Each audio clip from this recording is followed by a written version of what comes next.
Today I'm quickly putting the Sony Xperia VIII against the iPhone 17 Pro Max in a real-world camera test.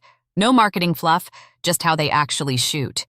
Starting with color science, Sony goes for that true-to-life alpha camera look.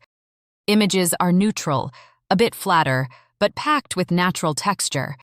Meanwhile, Apple pushes that classic HDR punch, brighter, more vibrant, and honestly more ready to post straight out the camera. On zoom, Apple clearly stretches further. The 17 Pro Max keeps details cleaner at long range. But Sony fights back on its ultra-wide and telephoto sensors, which handle low light with less of that heavy noise reduction you see on phones. At night, the main camera is close, but once you switch lenses, Sony holds more natural detail.